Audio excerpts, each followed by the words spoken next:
Linda Richards pulled into her driveway and hit the button to open the garage door. She pulled inside, as she always did, and noticed that her husband's truck wasn't in the garage. Perhaps he took the kids out for dinner, she thought. It was a bit late for them to be out, she thought. But then again, the kids didn't have school tomorrow since it was Friday night.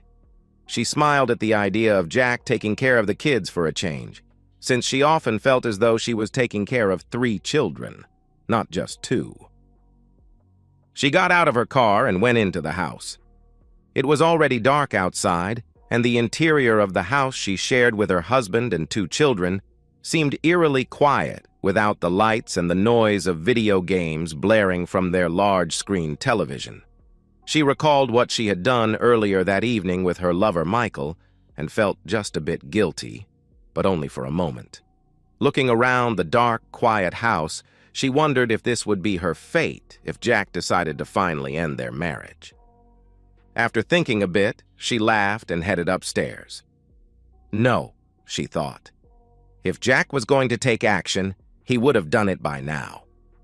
She had been seeing Michael for 8 months now, and Jack had bought all her excuses, no questions asked. At first, she only visited him 1 or 2 days a week, but lately, she had been at his house for up to 4 evenings a week, including Fridays, while making up excuses for Jack. She was pretty certain Jack knew what she was doing, but he never pressed her. He never even questioned her when she lied and told him she had a weekend conference in New York a month or so ago. The truth was, she had spent that weekend with Michael. In New York, of course. Michael was the one who had a conference to attend. She was his +1 for the weekend. And now, they were planning to spend a whole week on a cruise together. They just needed to find an excuse that Jack would accept. Once upstairs, she undressed and slipped into the shower. She wanted to be as fresh as possible for her husband when he came back with the kids. Michael had deposited quite a lot of inside her, and she wanted to be clean for Jack, just in case he wanted to fool around. Of course, he hadn't made any advances toward her lately, so she didn't expect he would tonight. Still, she thought, one never knows. She slid under the covers and fell asleep quickly, her vagina still tingling from the workout Michael had given her earlier. The next morning, she awoke, expecting to see her husband next to her. But he wasn't there, and his side of the bed didn't look like it had been disturbed.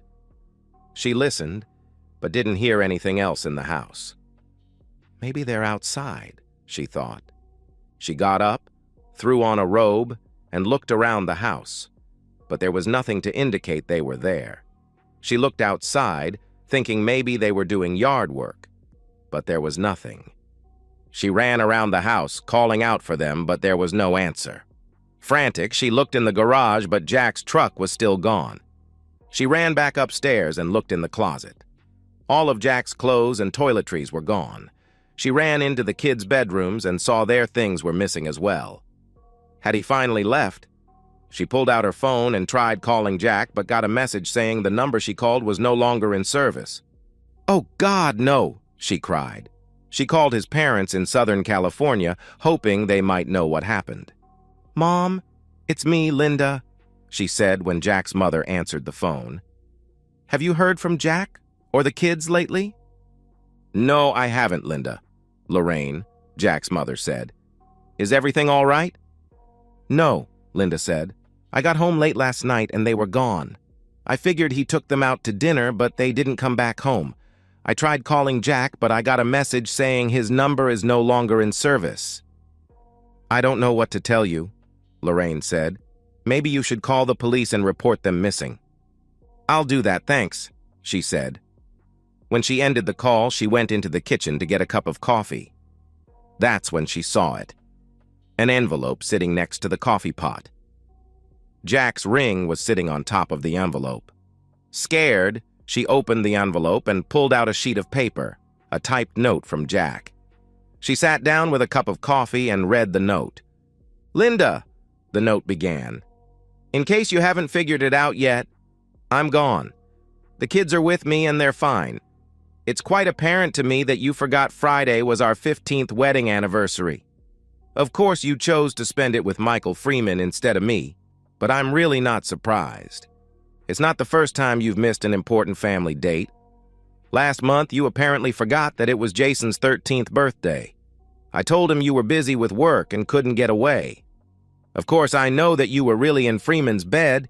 You did the same thing with Allison's birthday 3 months ago. She was heartbroken to learn that you put your lover over her. And you remember when Jason got hurt playing football at school 2 months ago? That's right. You couldn't be bothered to look after him because you were off with Freeman. The school told me they tried to reach you but were told you were in a meeting. Imagine my surprise when the private investigator told me that you and Freeman were actually doing the horizontal mambo at the Hilton that afternoon.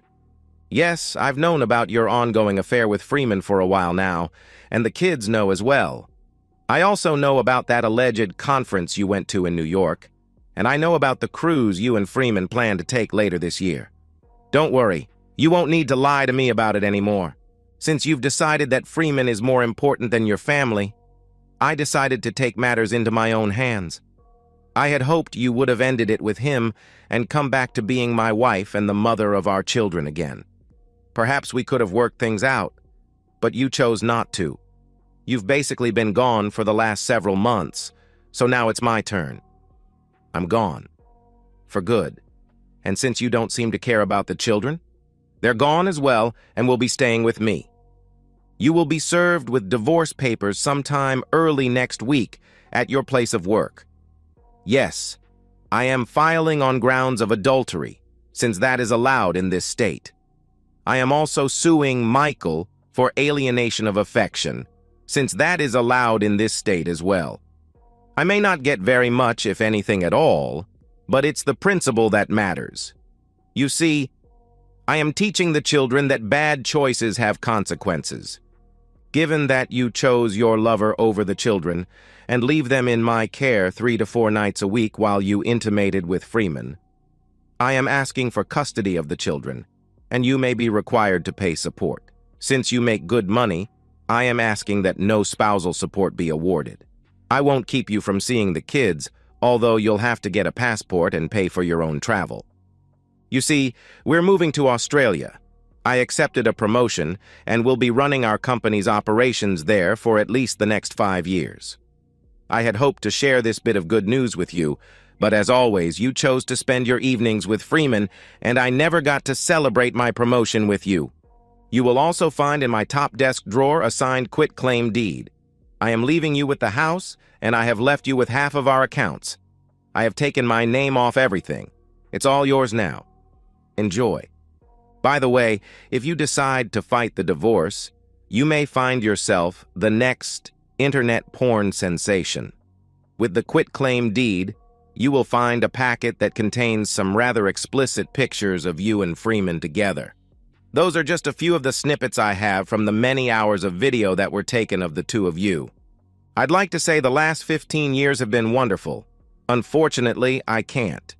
Granted, the first 13 or so were pretty good, and I gave you all the love I could muster, but apparently it wasn't enough for you. The last year or so, you've been drifting away and rebuffed all my efforts to bring you back, offering only flimsy excuses for your ongoing absences. You may have noticed that I have not initiated intimacy with you for quite a while.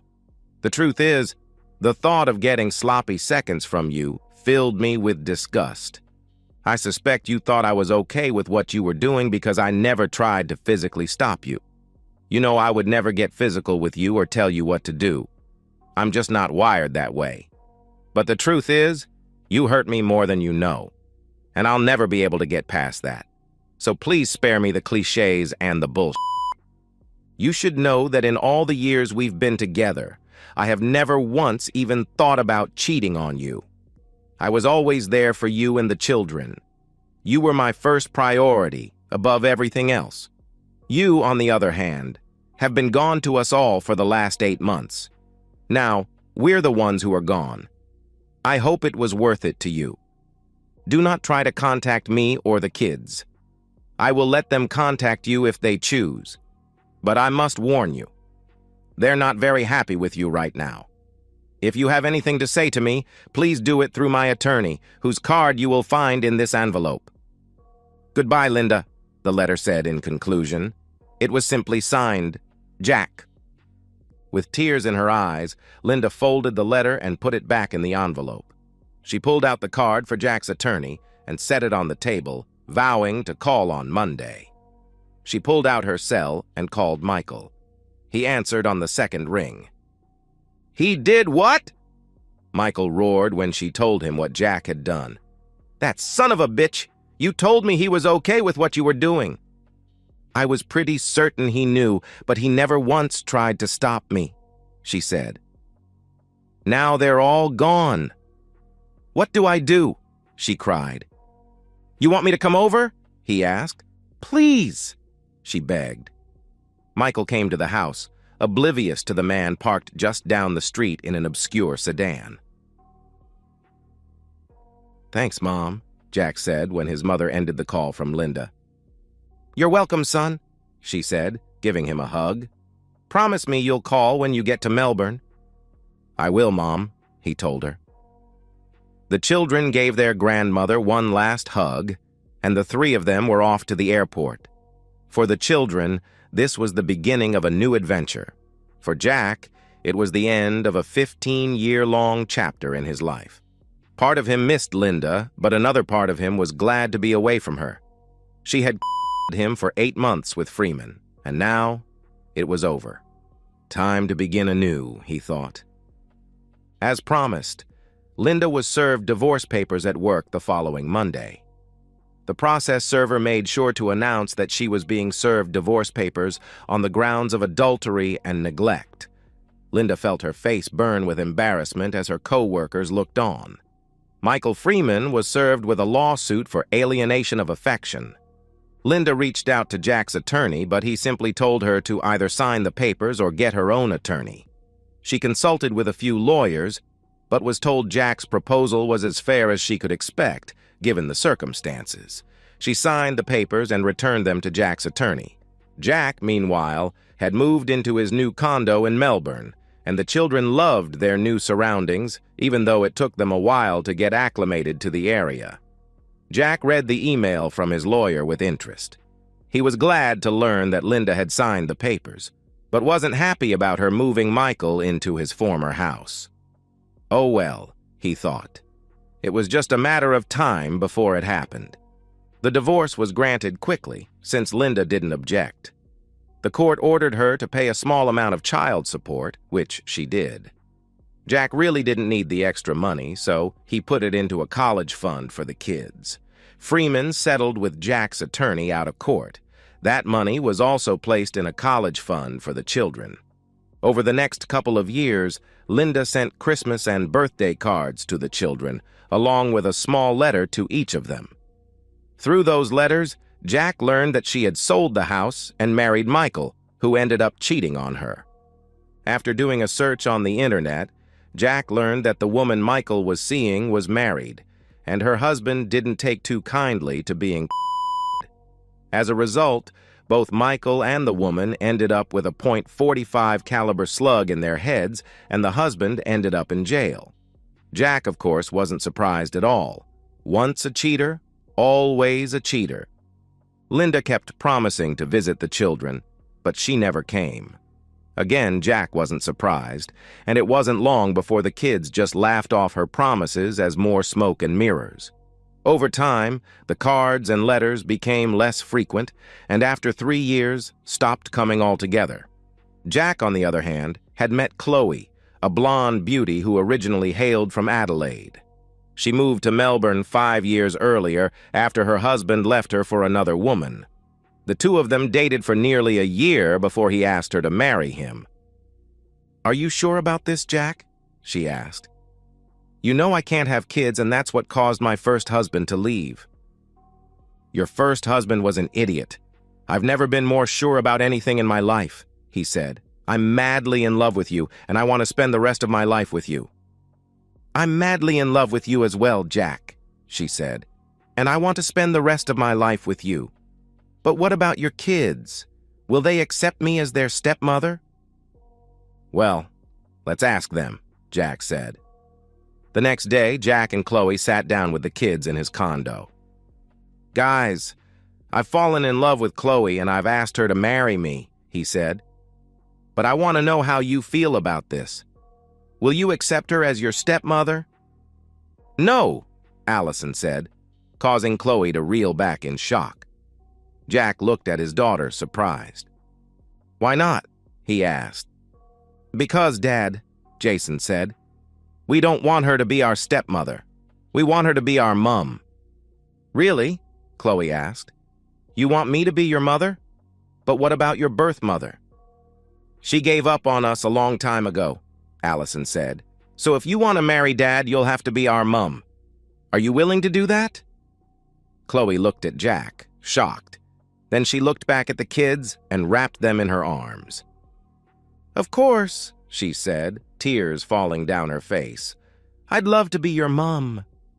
A couple of months later, Jack and Chloe were married in a small outdoor ceremony. Allison stood as Chloe's maid of honor, and Jason was Jack's best man. At the end of 5 years, they all came back to the States for a short visit. Jason had been accepted to the Air Force Academy, so they decided to take him there after a quick stop in Southern California, where Jack introduced Chloe to his parents.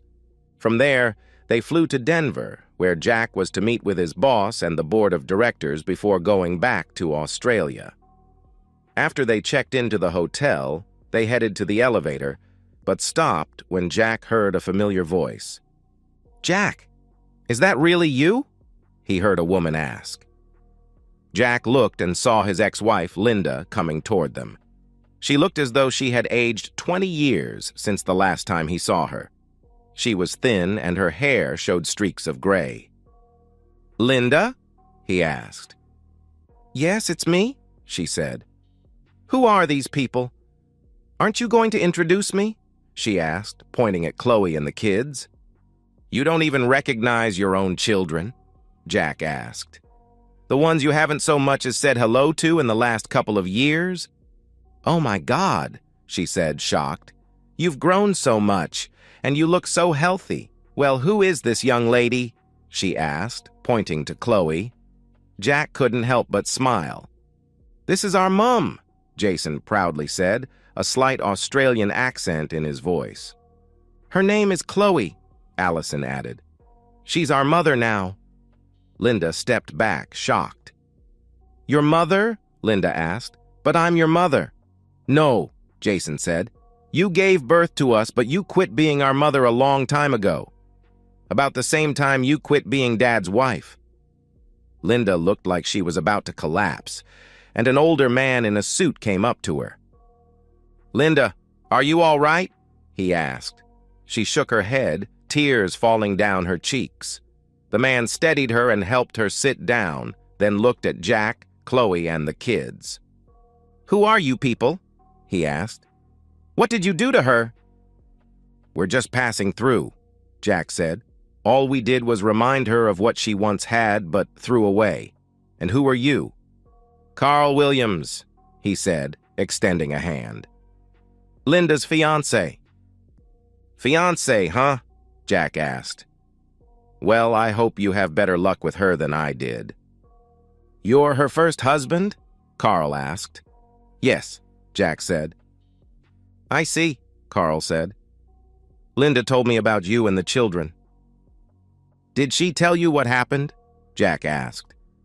"She said she made the biggest mistake of her life," Carl answered. "Yes, and it only cost her entire family.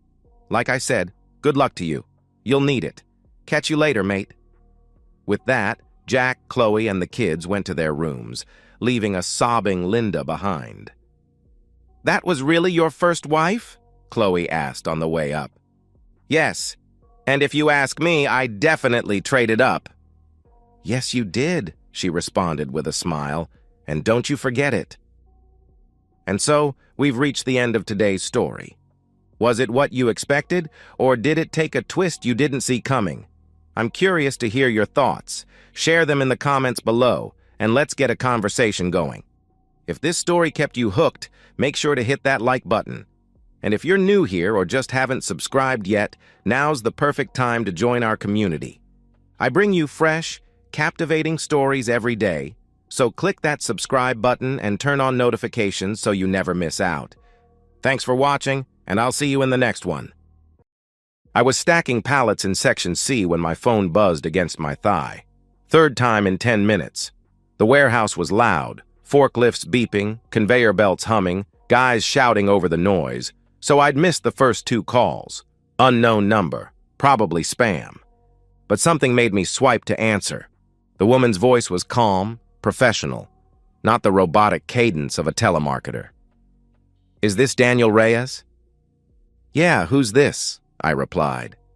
"Your wife is in room 216 at the Ridgecrest Hotel with another man. Right now," she said matter-of-factly. The pallet jack in my hands suddenly felt too heavy. I set it down, my mind scrambling to process what I'd just heard. "What? Who is this?" "Someone who thought you should know," the woman answered. "Lady, you've got the wrong—" I started to protest. She cut me off. "Check your phone in 30 seconds. The line went dead. I stood there in the middle of the warehouse, sweating under the fluorescent lights, holding my phone like it might explode. Around me, the familiar chaos continued, Rick shouting at someone about a missed delivery, the crack of pallets being dropped, the distant sound of the loading dock doors rolling up and down. 5 years I'd worked here. 5 years of the same routine, the same faces, the same rhythm that had become as natural as breathing. Marissa would never. Not my Marissa. We'd been together since we were 17, married for 8 years. She was at her mom's today, helping with some spring cleaning project. She'd kissed me goodbye this morning, her hair still messy from sleep, wearing that old Northwestern sweatshirt she'd stolen from me in college. My phone buzzed, a video message. My hands were shaking as I opened it. The timestamp showed today, 1:47 p.m., just 2 hours ago. There she was, my wife, walking through a hotel parking lot in the yellow sundress I'd bought her for our anniversary last month. Her hair was done up the way she wore it for special occasions, and she was laughing at something someone was saying off camera.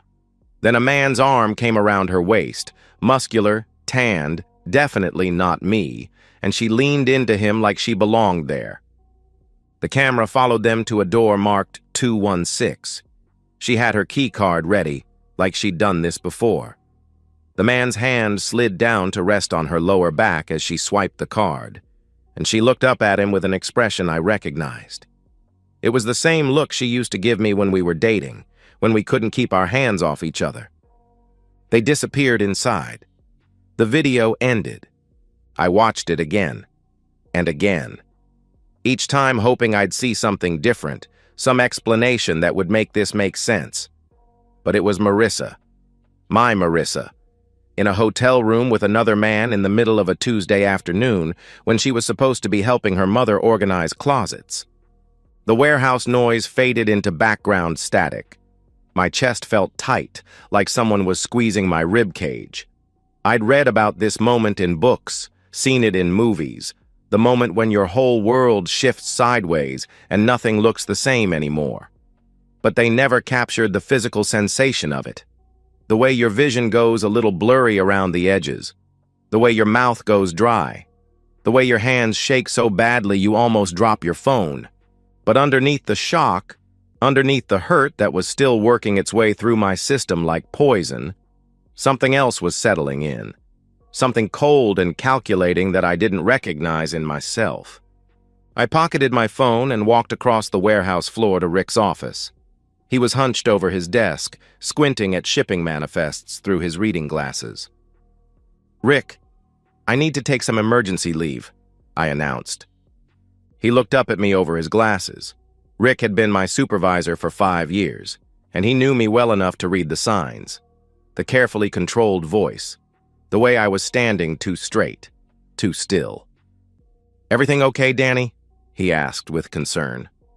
"Number. But it will be," I replied evenly.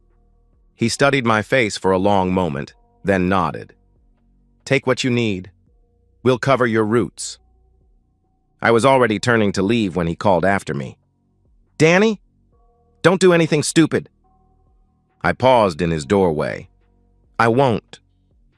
Walking back through the warehouse felt like moving underwater. The familiar sounds and smells, diesel fumes, cardboard dust, the metallic tang of the loading bay, seemed to come from very far away. I clocked out, grabbed my jacket from my locker, and walked to my truck in the parking lot. I sat behind the wheel for a long time, staring at my phone. Then I made 2 calls. The first was to Paul and Cynthia Holloway, Marissa's parents. They'd welcomed me into their family when I was barely 18, treated me like the son they never had. Paul had taught me to work on engines in his garage. Cynthia always made sure there was a place for me at their Sunday dinner table. They loved Marissa more than anything in the world, but they'd raised her to believe in loyalty, in family, in doing the right thing even when it was hard. "Cynthia? It's Daniel," I said when she answered. "Listen, Marissa's not doing well. She's at the Ridgecrest Hotel, and I think she really needs you and Paul there, both of you." "What? Daniel, what's wrong? Why is she at a hotel?" Cynthia's voice was filled with maternal worry. I let the pause stretch out, let her maternal instincts fill in the blanks. "Just come. Please. Room 216. She needs her parents right now." The second call was to fate, or justice, or whatever you call it when you decide to stop protecting someone who's been lying to your face. I started the truck and headed toward the Ridgecrest Hotel, where my wife was about to learn that some doors, once opened, can never be closed again. The drive to the hotel gave me 23 minutes to think, and for the first time since that phone call, my mind felt clear, sharp, like someone had adjusted the focus on a camera that had been slightly blurry for months. I thought about the Holloways as I drove through afternoon traffic. Paul was a big man, a mechanic who'd built his own shop from nothing and still got his hands dirty every day at 62. He'd taught me everything I knew about engines, about fixing things that were broken, about the satisfaction of honest work. But more than that, he'd taught me about integrity, about being the kind of man who keeps his word, who shows up when he says he will, who doesn't take what isn't his. Cynthia was the heart of their family. She still made Sunday gravy from scratch, still insisted everyone turn off their phones during dinner, still signed her text messages, "Love, Mom," even to me. She'd raised Marissa to believe in family values, in the sacred nature of marriage vows, in the idea that your word was your bond. They'd be devastated, but they needed to know who their daughter really was. My phone had buzzed twice during the drive, both calls from Marissa. I let them go to voicemail. She was probably wondering why I was calling her parents, why I wasn't answering her calls. Maybe she was getting nervous about her girls' day out alibi. Good. She should be nervous. The Ridgecrest was a mid-level business hotel, the kind of place that catered to traveling salesmen and conference attendees. Not cheap enough to be seedy, not expensive enough to be memorable. Perfect for what Marissa thought she was doing. I wondered how many other Tuesday afternoons she'd spent here, how long this had been going on, how many lies I'd swallowed without even tasting them. I parked across the street where I could see the main entrance and waited. The Holloways drove a silver Camry that Paul had bought used and maintained perfectly for the past 6 years. When I saw it pull into the hotel parking lot, my pulse quickened. I watched them get out of the car. Paul was wearing his good jeans and a button-down shirt, the outfit Cynthia made him wear when they went anywhere nicer than the hardware store. She had on her navy dress with the small flowers, the one she wore to church. They both looked confused, worried. Cynthia clutched her purse against her chest the way she did when she was anxious. Paul checked his phone as they walked toward the hotel entrance, probably texting me, asking for more information about what was wrong with their daughter. They had no idea what they were about to walk into. No idea that in the next few minutes, their image of their perfect daughter was going to shatter like glass hitting concrete. I felt a moment of guilt watching them disappear through the hotel's glass doors. They didn't deserve this, but neither did I. And if Marissa had been thinking about her parents' feelings, Maybe she wouldn't have been in room 216 with another man. I waited exactly 3 minutes, long enough for them to take the elevator to the second floor, find room 216, knock on the door. Long enough for Marissa to answer, expecting room service or maybe housekeeping. Long enough for that first moment of confusion to register on all their faces. Then I got out of my truck and followed them inside. The hotel lobby was generic business class. Beige carpet, fake leather furniture, the smell of industrial air freshener trying to cover up years of cigarette smoke. The elevator seemed to take forever. When the doors finally opened on the second floor, I could hear voices coming from down the hall. Raised voices, confusion, fear. I walked toward room 216, my footsteps silent on the carpeted hallway. The door was standing open, and I could see into the room, see Marissa in a white hotel bathrobe, her face white with shock. See her parents standing in the doorway, trying to process what they were seeing. See a half-dressed man scrambling for his clothes in the background. This was it. The moment when lies met truth, when consequences caught up with choices, when the woman I'd loved for 11 years destroyed herself in front of the people whose respect she valued most.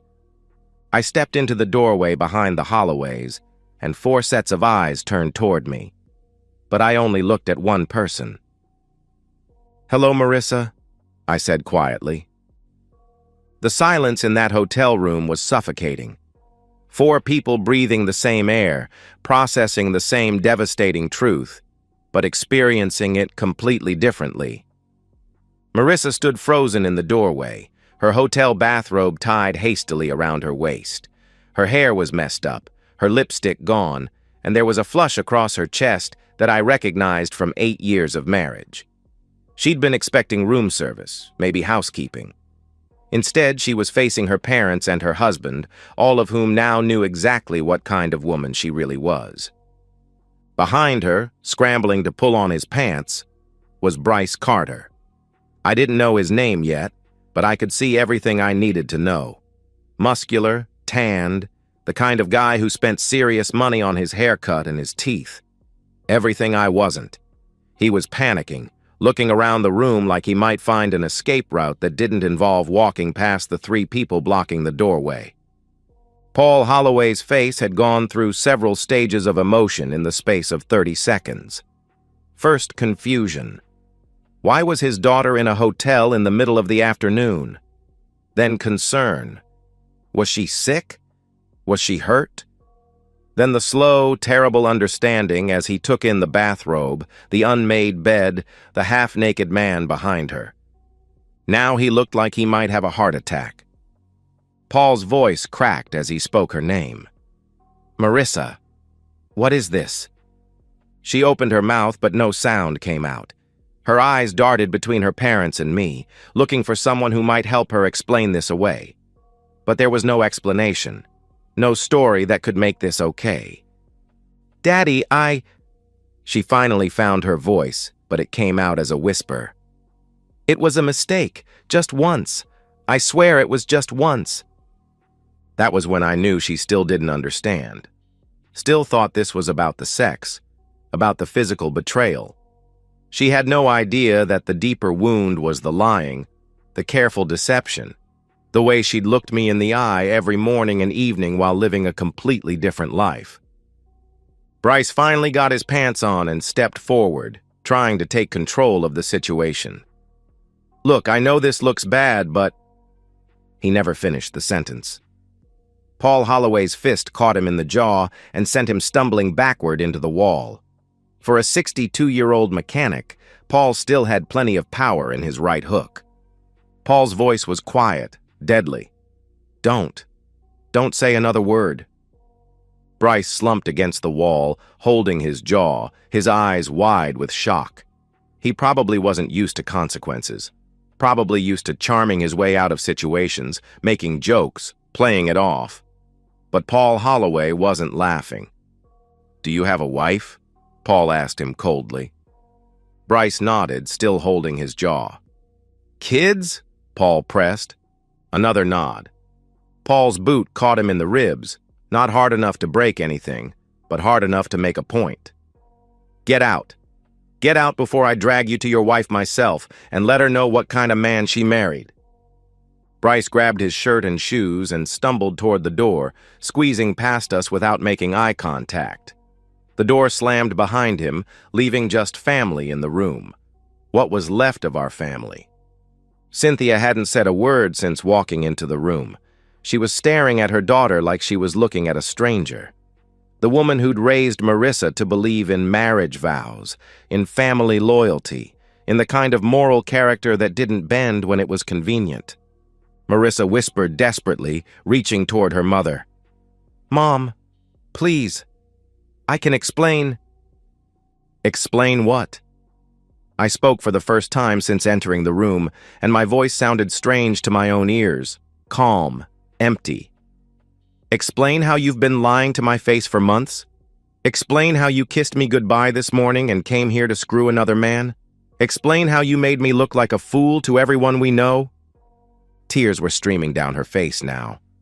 "Daniel, please. It doesn't mean anything. I love you. I've always loved you." I shook my head firmly. "Number, you loved the security I gave you. You loved having someone to come home to when you were done playing games. But you don't love me. You don't respect me. And you sure as hell don't respect the vows we made." She was sobbing now, reaching for me, but I stepped back. I'd seen enough tears, heard enough apologies. They didn't change what she'd done. They didn't erase the months of lies. "You can keep the robe," I said with finality. "Just don't come back to my house. We're done." "Daniel, no," she pleaded, but I was already turning to leave. I had nothing else to say to her. We were finished, and we both knew it. Behind me, I heard Paul's voice, quiet and final. "You've embarrassed all of us, Marissa. Don't come home to us either. You're not our daughter anymore." The last thing I heard as I walked down the hotel hallway was the sound of Marissa crying alone in that room, the door closing on the life she'd chosen to throw away. 3 days later, I learned the identity of my anonymous caller. Renee Carter knocked on my apartment door at 7 in the evening, holding a manila folder and wearing the tired expression of someone who'd been carrying secrets too long. "You're Daniel Reyes," she said. It wasn't a question. "And you're the woman who called me," I replied, recognizing her voice. She nodded. "Can I come in?" "I think we should talk." My apartment was barely furnished. I'd taken only what I needed when I left the house, leaving everything else for Marissa to deal with. A couch, a TV, basic kitchen supplies. It looked like a place where someone was starting over, which I suppose it was. Renee sat on my couch and opened her folder. Inside were photographs, bank statements, credit card receipts, and what looked like a timeline written in neat handwriting. "My husband is Bryce Carter," she explained. "The man who was with your wife." I studied her face. She was probably in her early 30s, attractive in a quiet way, with the kind of intelligence in her eyes that told you she didn't miss much. "How long have you known?" "About Marissa specifically? 3 weeks? About his affairs in general? 6 months?" she answered matter-of-factly. She spread the documents across my coffee table like evidence in a trial. Because that's what this was, I realized. She'd been building a case. "Bryce thinks he's smart," she continued, "but he's lazy about covering his tracks. He started going to the gym at odd hours, paying more attention to his appearance, buying cologne, classic signs, so I started paying attention too. The bank statements showed charges at the Ridgecrest Hotel going back 4 months. Always on Tuesday afternoons, always the same room rate. The credit card receipts showed purchases at Victoria's Secret, at restaurants I knew Marissa had never mentioned eating at. "I hired a private investigator," Renee said. "Got photos of him with 3 different women over the past 6 months. Your wife was the most recent." She handed me a photograph of Marissa and Bryce holding hands in the hotel parking lot. They looked comfortable together, familiar, like they'd been doing this for a while. "Why didn't you just confront your husband?" I asked. because confronting him privately would have given him a chance to manipulate the situation, to make promises he wouldn't keep, to turn it around and make it my fault somehow. She gathered the papers back into her folder. I wanted justice, not drama. I wanted consequences that would stick. "So you called me," I said, understanding. "I researched your wife first, found out about her family, her social media posts about being blessed with such a wonderful marriage. I knew that exposing her publicly, in front of her parents, would be more devastating than any private confrontation." I had to admire her thoroughness. "And your husband?" "Lost his job yesterday.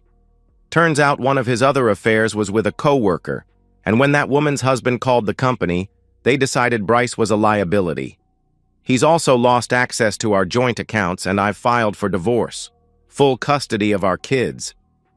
She stood up, smoothing down her skirt. "I didn't call you to hurt you, Daniel. I called you because you deserve to know the truth, and because I knew you'd handle it the right way." "What makes you think that?" I asked curiously. "I talked to people at your warehouse. They all said the same thing. You're decent, honest, loyal, the kind of man who deserves better than what your wife was giving you." She paused at my door. "I'm sorry you had to go through this, but I'm not sorry about how it ended." After she left, I sat in my quiet apartment thinking about the difference between revenge and justice. Revenge was emotional, immediate, satisfying in the moment but ultimately hollow. Justice was patient, thorough, and permanent. Renee Carter had understood that distinction. She hadn't just wanted to hurt the people who'd hurt her. She'd wanted to restore the natural order, to make sure that actions had appropriate consequences. I pulled out my phone and looked at the missed calls from Marissa. 17 in the past 3 days, plus dozens of text messages I hadn't read. I deleted them all and blocked her number. Some doors once closed should stay that way. 6 months later, I was putting together a bicycle in Rick Nolan's garage, teaching his 8-year-old son Tommy about the importance of tightening bolts properly. Paul Holloway would have been proud. I was passing on the lessons he'd taught me about craftsmanship, about taking time to do things right. Tommy watched me work with the wrench and asked, "Why do you have to make it so tight, Uncle Danny?" "Because if it's not tight enough, it'll come loose when you need it most," I explained, "and then you'll crash." "Like with people?" he asked innocently. "Kids see everything." "Yeah, Tommy, like with people." My life had settled into a new rhythm. The apartment I'd found 3 days after leaving the hotel had become home by now. I'd bought real furniture, hung pictures on the walls, planted herbs in pots by the kitchen window. It was smaller than the house I'd shared with Marissa, but it was mine. Every piece of furniture, every plate and cup, every book on the shelf represented a conscious choice rather than accumulated history. Work had become a refuge. Rick's wife had started inviting me to their family dinners after I'd helped fix their washing machine a month after the hotel incident, and I'd become Uncle Danny to their 3 kids. It wasn't the family I'd planned to have, but it was real, built on honesty rather than convenience. I'd heard through mutual friends that Marissa was living alone in a studio apartment across town, working at a job that barely covered her rent. Her parents still weren't speaking to her. The community that had once embraced her now treated her like a cautionary tale. I didn't take satisfaction in her circumstances, but I didn't feel guilty about them either. She'd made her choices. Now she was living with the consequences. Renee Carter had started her own private investigation business, helping other betrayed spouses uncover the truth about their marriages. We met for coffee occasionally, 2 people who'd survived the same storm and understood each other's scars. There was nothing romantic between us. We were both too busy rebuilding to think about that. But there was a friendship based on mutual respect and shared experience. Bryce had tried to reach out to me once, wanting to have a man-to-man conversation about what had happened. I'd ignored his call, just like I'd ignored his attempt to contact Paul Holloway. Some men never understand that certain violations can't be explained away. "There," I said, tightening the last bolt on Tommy's bike. "Perfect. Want to take it for a test ride?" Tommy climbed on and pedaled around the driveway, grinning like he'd just discovered flight. Rick watched from the porch with pride and gratitude. Rick called out, "Thanks for doing this, Danny. Kid's been wanting that bike fixed for months." "No problem," I replied, packing up the tools. "That's what family's for." Family. Not the one I'd expected to have, but the one I'd chosen. The one that had chosen me back. As I drove home through the evening, I thought about foundations, about the difference between building something on lies and building it on truth, about the strange peace that comes from knowing exactly where you stand with everyone in your life.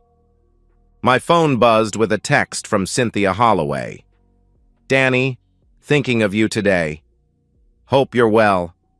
Love, Mom." She still signed her texts the same way, still considered me family, even though her daughter had forfeited that right. Some bonds survive even the worst betrayals. I pulled into my parking space and sat in the truck for a moment, looking up at my apartment windows glowing warm in the darkness. Tomorrow was Thursday, middle of the week, another day of honest work, another evening of simple contentment. Some people might have called it a small life, but I'd learned the difference between small and simple, between settling and choosing. I'd chosen truth over comfort, dignity over familiarity, respect over history. And for the first time in years, when I turned off the lights and settled into sleep, I didn't have to wonder what lies tomorrow might bring. Because I'd finally learned to build my life on a foundation that wouldn't crack under pressure. Some foundations, once properly built, last forever. And so, we've reached the end of today's story. Was it what you expected, or did it take a twist you didn't see coming? I'm curious to hear your thoughts. Share them in the comments below, and let's get a conversation going. If this story kept you hooked, make sure to hit that like button. And if you're new here or just haven't subscribed yet, now's the perfect time to join our community. I bring you fresh, captivating stories every day, so click that subscribe button and turn on notifications so you never miss out. Thanks for watching, and I'll see you in the next one.